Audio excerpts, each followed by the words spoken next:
I just turned 33 years old this week, and almost as if it were meant to be a birthday present, I got the phone call that the Troopy was all buttoned up and ready for me to come pick up. So in today's video, we're gonna talk about everything I got done on the truck, and at the end of it, we're gonna touch on just how much it all cost. If you're new here, my name's Ben, and together with my dog Bandit, we're taking my 1991 Toyota Land Cruiser Troop Carrier all the way to Argentina on the Pan American Highway. Since we started this trip, nothing has gone according to plan. We did an engine swap in Alaska as winter set in. We broke down in Whitehorse in the middle of winter, like -40, as we were trying to make our way home for the holidays. But things are finally starting to look up, and I could not be more excited to bring you along with us.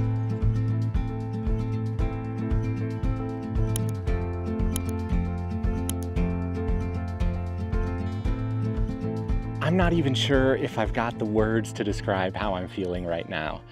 For the first time since I've owned the Troopy, I'm driving it without any anxiety. It feels and drives like a dream, like a brand new truck, and it finally feels like it's ready to tackle the long road down to Argentina. I've got to give a huge shout out to George and his team over at Valley Hybrids, because they truly are experts and they went above and beyond to help me out and to make sure that the truck got to this point. And you know that when you get a final invoice that's over 10 pages long, that they really had their work cut out for them. So let's dive right into everything we got done and work our way from the front to the back, I guess.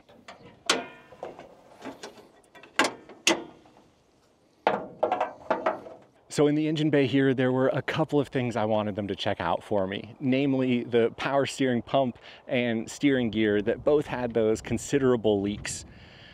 The power steering pump actually ended up getting rebuilt by a fellow over in Montana that George happened to know of, because this power steering pump is hard to find. It is no longer made by Toyota. There are a couple floating around online. Partsook said they had one in stock. I immediately ordered it. And then they came back and said, oh, sorry, we checked the warehouse and it's not actually there. The same thing happened a couple of other places as I tried. Amayama, same situation. They had two in stock. I ordered. Then they returned the money and said, oh, sorry, we don't actually have it. So that's my original power steering pump, and it looks absolutely mint now. And then the steering gear got shipped off, I believe, to North Carolina to Redhead. It's got that signature red cap on it, and it has been fully rebuilt, and she steers like a dream now. I've got no leaks, no problems. This is where George and his crew really came in clutch, though, because while they were under the hood, they saw a couple of other things, and they just called me up and said, hey, Ben, do you mind if we deal with these while we're in here? And I said, absolutely not. Be my guest. I would love for you to take care of it. So they noticed that my heater pipes back to the heater core were a little bit rusted out. Again, that's a part that's very hard to get for these 3F engines. George had some used ones in really good condition, and he swapped those on for me. And they cleaned up some of the electrical. There were some stock wiring harness issues or discrepancies really from the carb, the alternator, a couple of those places, and they completely overhauled it. And now I can actually read the factory service wiring diagram and follow what's going on under there. So I am super stoked. So also up here in the engine bay, they went ahead and replaced my aftermarket starter. If you remember, I killed the original one at -40 up in Whitehorse and just put on whatever I could get that happened to work. It was kind of a trashy used starter, so they've got a remanufactured OEM starter for me, and that is awesome. So now we'll go look under the front end here and see what all they took care of.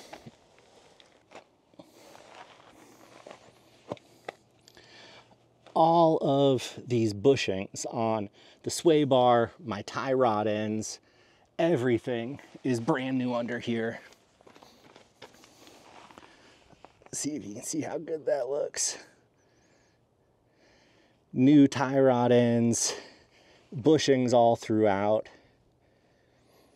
And they replaced these shackles with the correct ones. These are the ones that I got replaced up in Whitehorse when I broke the shackle on the driver's side, and now they're back to the greasable ones.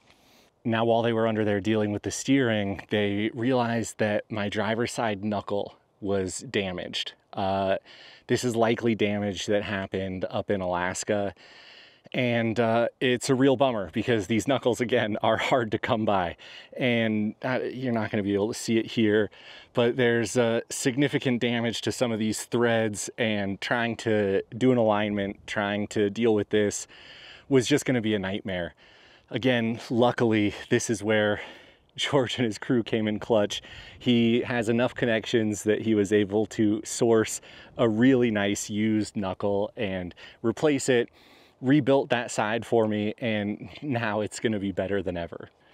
So now as we come under the truck here, this is where the bulk of the work happened. All of my drive shafts got completely rebalanced, refinished, new U-joints throughout. The H55 completely rebuilt transmission and transfer case, and it looks so good. The only original part here is the case itself. Everything internal got completely refreshed with OEM or better parts, and I could not be more excited.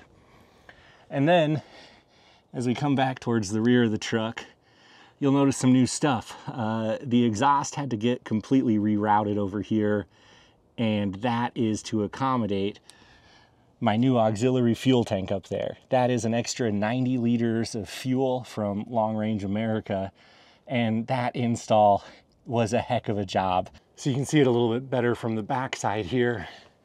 That's an additional 90 liters of fuel that I'm able to carry now, so I effectively doubled my range. But to get that in there, we had to completely disassemble the parking brake assembly.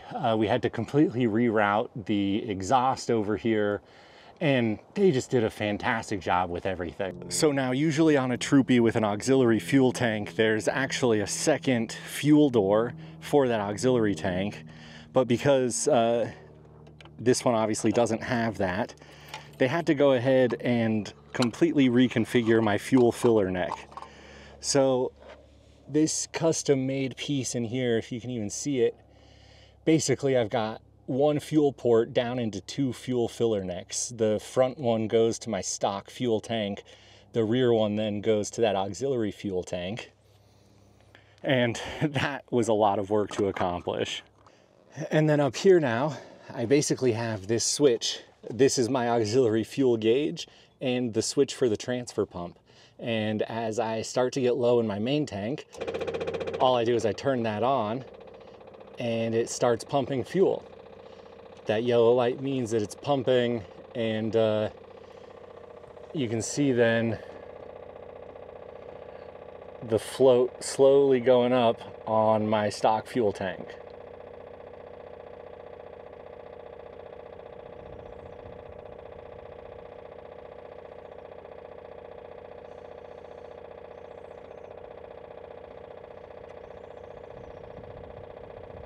So now I've got 90 liters in my main fuel tank and 90 liters in that auxiliary fuel tank. That's about 50 gallons, 50-ish, something just under that. I'm a little bit concerned about the transfer pump situation. That seems like a part that is probably prone to failure. I'm sure Long Range America and these tanks, so many people use them and have stellar reviews of them, so I'm not super concerned, but it just is a failure point that I need to be aware of. I guess maybe there is a chance with the dual filler necks to be able to siphon almost manually from the auxiliary tank into the main tank. I hope it never comes to that, but we will put some backup plans in place in case we do experience a failure in the middle of nowhere and really need that extra 90 liters. So because they had to disassemble the parking brake anyways, we went ahead and just replaced everything. New cable, full new assembly, and I'm super stoked. We also completely rebuilt the rear axle back here. So rebuilt the diff, both of the hubs, new wheel bearings, new drums, shoes, everything back on the rear axle is brand new. So another thing that I am really excited about here is that the sensor from the transfer case is now actually hooked up to the light on the dash. So when I'm in four-wheel drive, it shows that I'm in four-wheel drive, which is a totally minor thing, but is really nice to have. And the other really exciting thing here with the transfer case is that now I can actually get into 4-low. Before, because of the issues with the transfer case that I was having, I was never actually able to go into 4-low. And now I know I have it and I can use it reliably. So that means we've got some fun stuff in store for us. Now, unfortunately, the temperature gauge is also an end-of-life part, and so we weren't able to replace that. But they did take my little aftermarket one that I did up in Alberta. They were able to take that and mount it much more nicely here underneath the dash, rather than just having it sit up here like I had it. So a lot of small little things like that, but definitely almost quality of life improvements, if you could call it that.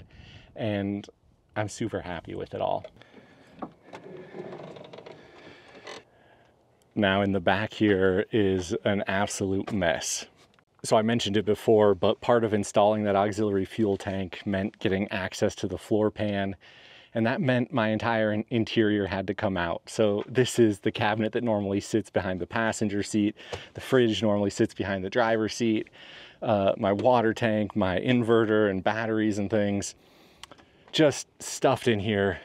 And I'm kind of at a crossroads.